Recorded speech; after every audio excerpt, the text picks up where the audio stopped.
Right, makadiko muri yeZimbabwe. Zita ndinonzi DJ T1 mufaro wangu kudai kusangana nemi. Right, tapinda muchitoro chedu chemhando yepamusoro mufunge ndo chatiri zwara nhasi. Be more fashions nyanzvi pakutengesa fashion remhando yepamusoro. Ndofunga mukatarisa panapa muri kuona kuti tine boots dzemhando yepamusoro. Zvakare ndinawo awo wari panapa ndi Madam Boss awa. Right, Be more fashions inowanika panapa ni Balmoral shop number 7. Balmoral shop number 7. Tiri mamutare. Yes. Right, ndiri kutarisa panapa tiri kuona ndo inonzi chii? Inonzi J1. J1. Yeah. Right, muri kuiona J1 ibhutsu yemhando yepamusoro iyi. Hadzidhuri but ibhutsu dzinenge dzakadini? Dzinenge dzakanaka. Right, uyai kuno toda kukuratidza ibhutsu dzakanaka. Panapa muri kuona bhutsu idzi tine imhando dzakasiyana. Be more fashions. Right, mukatarisa kudenga tine ma jackets. Tine ma jackets ari kudenga uko. Mukuona rakanaka izi. Windbreaker. Windbreaker kutaura kuti rinobreaka chando irori. Ndo zvatiri kukuratidzai Be more fashions. Tarisai tine ma Air Force. Tine ma plain white, tine ma plain black.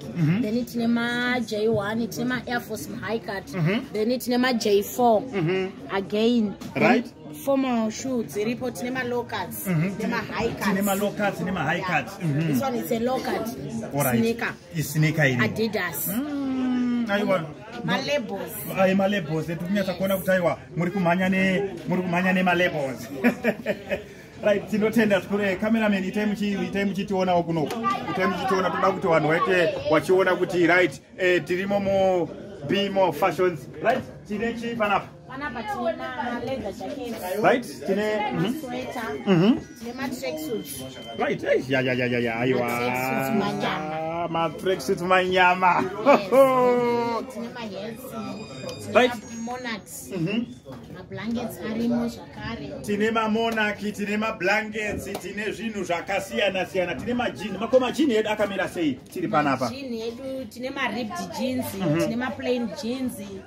Achingosiyana tine ma drip jeans again. Aiwa, chino ichi muri yeZimbabwe kachitoro chemhando yepamusoro mufunge. Ndiri kunyatsa kutarisa ndiri kuita ngefanika ndapinda mune imwe nyika, ndapinda muparadise kungefanika ndiri kune kamwe kanzvimbo. So but yai ndiri kunakirwa mhani ne fashion randiri kuona munomu. Here come. Right. Boys Z drip. Boys Z drip is yet. Garments aripo manyama, garments manyama. Then ma joggers acho tinawo zvakare.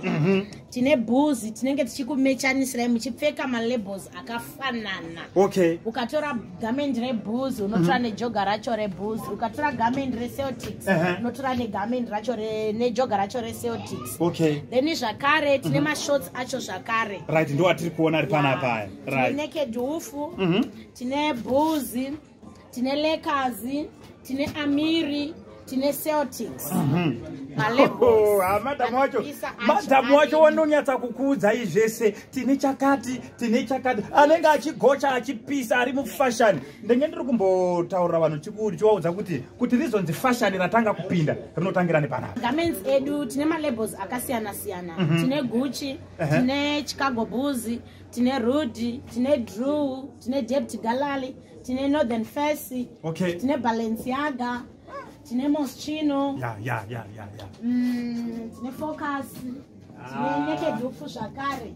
Tine Givenchy, tine Christian Dior. Ma labels muno aperi. Muno aiwa ndo muzinda wacho ndo chitubu chacho che fashion ichochi aiwa tinotenda. Masweater ariko zvakare muri kungomaona. Drew Naked Hufu. Chicago arimo, Tupac arimo. Then tine menswear again. Tine ma formal shirts. Tine ma formal shirts aripo panapa. Mukuona ma formal shirts akomanaka. Nyama. Mune nyama. Tine ma short sleeve again. Machino arimo manyama. Pakaipa. Then toya muma Rex. Tine ma jerseys ebora. Vakadzi tine ma bikers. Tine ma Timberland arimo boots zvakare. Then kuneve kuma-industrial tine ma-worksuits zvakare. Right. Winter tinayo for kids where tine ma-track suits for kids. Then tine ma-badges again. Right. Evanhu vakuru nevana ma-track suits evanhu vakuru arimo zvakare. Zvese izvi zvinowanikwa paBimo Fashions. I-one shop. I-one shop, Bimo Fashions. Ukangopinda muno wasvika pabus stop remucheno. Zvese zvaunoda unongozviwana muno. Right, muri yeZimbabwe mufaro wangu ndofunga maona musha wemucheno Bimo Fashions mamutare shop number ni 7. Shop number 7 paBamurao. Tinopambiri nekutenda aiwa ko wamwe wanenge wachida kuzokutumira iwo maorder munokwanisa kuwapa namba? Yes, tinokupa inamba dzedu munotibata pa 0778 075 626 oro pa WhatsApp inoita matext inoita draw line redu iroro. Aiwa tinotenda muri yeZimbabwe anzi kutsika kane kunhamburira masokisi ejongwe anobviswa nemvura inopisa ndo mumusha wemucheno vana mazvikokota nyanzvi pakuuya nefashani remhando yepamusoro-soro. Thank you very much. Ane nzeo dzekunzwa azvinzwira. Mashita.